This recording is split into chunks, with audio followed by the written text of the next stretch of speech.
Hi, everyone. This is Max Joseph with Awards Radar, and I am so excited to say that I am joined by one of the most talented 13-year-olds ever.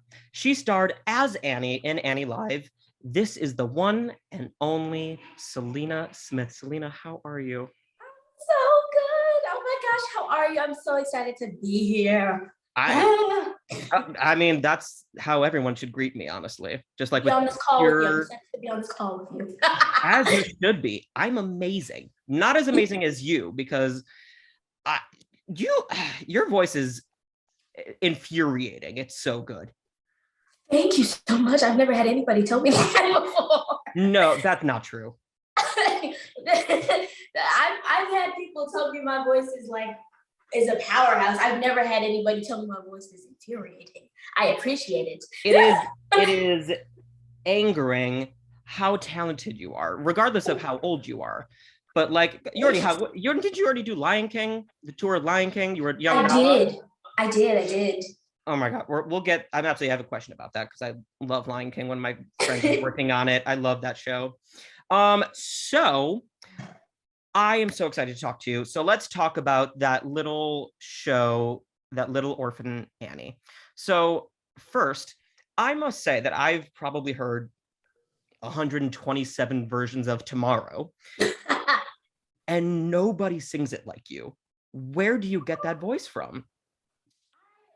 Well, I know it's a ridiculous question, but like, what? I mean, it didn't start off that way, like training, I had to train for Annie, so it didn't just, You didn't just like come out and be like, tomorrow. Yeah, I didn't just come out the womb like that. My mom likes to say I came out the womb singing, but that's not what true. I was assuming. You worked hard though. So I studied a lot off of Andrew McArdle's version of Annie. Yeah, because I was like, I have to take a little something from the original. You know what I'm saying? I watched a lot of YouTube videos. I watched a lot of YouTube videos of her singing Tomorrow, like on talk shows and for award shows and stuff. And I kind of just studied the way that she sang it and like try to take some stuff on the way like how she approached it and try to sprinkle a little bit into my version of it. And then I also took singing lessons. So yeah. How long were you in voice lessons for specifically just for Annie? It wasn't long, like two months. It's not as long as you think it is. Trust me, it went by like that. Oh, I'm sure it did. I get it. It went by like that. All those rehearsals, yeah, it went by like that. So how was the rehearsal process of, because there's only been like, there's lots of movie musicals, but there's only a very select few of these live musicals that they're starting to do every year. So what was this rehearsal process like for doing this live production of, one of the most well-known musicals of all time? Well, it's hard to put into words because it was just like it's an experience that I never thought would happen, but I just have to say, like, the entire experience, it was one of the most memorable experiences that I'll never forget. It was crazy. It was an experience. It was definitely an experience. I really can't find the words to. What was like one of your favorite parts of the rehearsal process? Like a really just fun moment that you just really, really loved? I think I'm gonna like it here. Yeah, oh my gosh. That number was so well choreographed. I loved it. Oh my gosh. It looked so good on camera, but it was terrifying to rehearse because I had to get on that broom. I had to fly forward on the stage on a broom, and I can't tell you how many times I fell off of it. I had to keep going.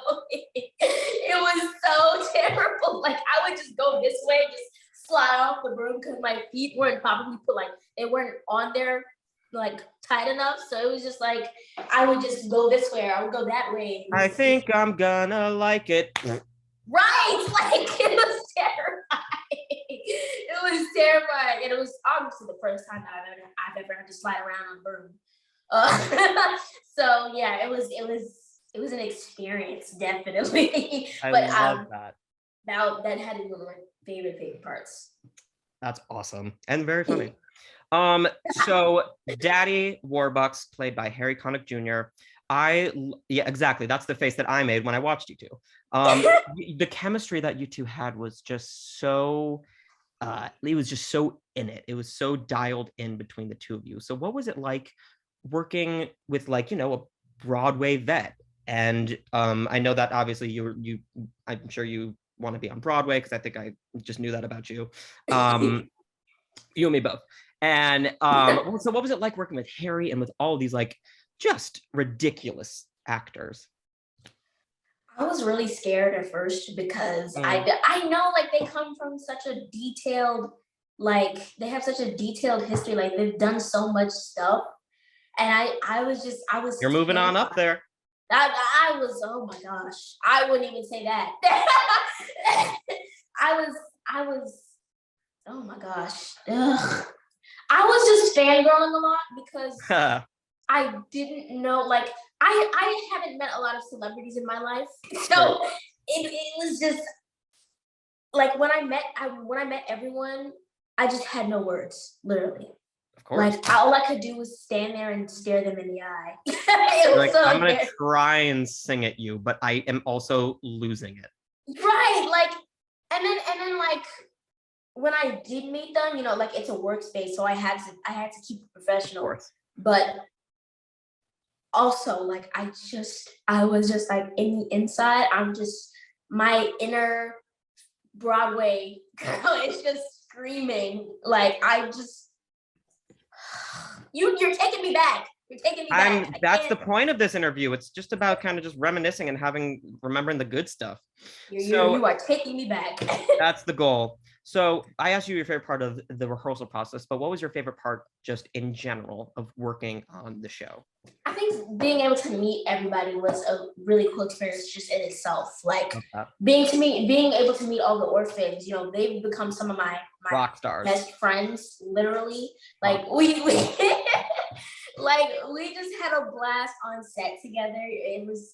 We were just pulling shenanigans and just being goofy kids and stuff. It was really fun, especially not coming out of COVID, but just like being able to travel, even with COVID, and then being able to meet people, because, you know, with COVID, you don't really get to see any of your friends and stuff. But just being able to have some human interaction. Yeah. It was very cool. And I'd say that had to be one of the highlights of my entire, I know you think I'd probably say, oh, well, the doing all the numbers and being able to do flips, and I didn't do any flips, but you know what I mean. Being able to jump on beds and stuff, but no, yeah, being able to meet, just have some face-to-face human interaction, no more FaceTime, you know, it's pretty cool. Being able to have a scene partner is really awesome when it's not a Zoom scene partner. I get it. Yeah. Okay, so Nala, how was it touring with The Lion King? Did you see my face when I reacted to you? Oh, I did. That might be the thumbnail, just of like. Nobody has ever called me that before. Okay. Anyways. You were Nala on the Broadway national tour of The Lion King, which is one of the highest grossing movie musicals of ever. And it's also one of the best shows ever. And you were young Nala? Are you kidding me? How did people not talk to you about this? Yeah, I just, you know. They focus on one thing, but I just need to know because I'm a theater person. So talk to me really quickly about Lion King, really quickly. When we were like performing and stuff, I had the little two buns and everything. Yeah. And when I came out, when we were done, I took it all down so nobody even recognized me, which is actually pretty good. But it was one of the first little things I ever really did, like, out of the state, out of Atlanta. So I think being able to really like travel for the first time, and I was younger than I was now. I was 9 years old when the tour first started. So it was, I think it was a pretty cool learning experience to prepare me for Annie. I got to meet some amazing people, you know, like my entire family just flew up to watch the show. It was pretty cool. Tony Hale came to see one of the performances. Oh, he's great. So that was cool. I missed one of the Backstreet Boys came to watched the thing to see Lion King. I was like, oh my gosh, I missed it because I wasn't. Were you like a Tuesday, Thursday or something? Yeah, and that wasn't my performance. I was so upset. Luckily for you, I think you will have many more opportunities. Hopefully, I'm crossing my fingers. Hopefully, it comes to another. I am crossing all of my fingers and all of my toes, and I don't even need to because you're so stupid talented. My final question for you, even though I could talk to you forever. So you obviously are a big theater person. This has nothing to do with anything, but I just want to ask you a question. What's your favorite musical? You can give me a list of 3 if you'd like. Hamilton. Hamilton is a number 1. Literally, I came out of the womb singing Hamilton, and I can confirm that. Hamilton, Beetlejuice, and Gavin Hansen. All amazing choices. I was in LA and I had a friend over in my hotel, and we literally just spent the entire time singing music from Dear Evan Hansen, Hamilton, and just like 50 other musicals. Like Tick Tick Boom, we were singing songs from Tick Tick Boom, and we were just, oh my gosh, we were getting on our parents' nerves. They were recording us. It was so funny. It's worth it. It is. Yeah. Memories, absolutely. You know what I'm saying? Yes, it's nothing like singing a bunch of musicals. Okay, well, thank you so much for like just schmoozing and chatting with me. Congrats on Annie. You are absolutely wonderful, brilliant, clearly very kind. And I just can't wait to see where else your career goes. You're a really awesome person.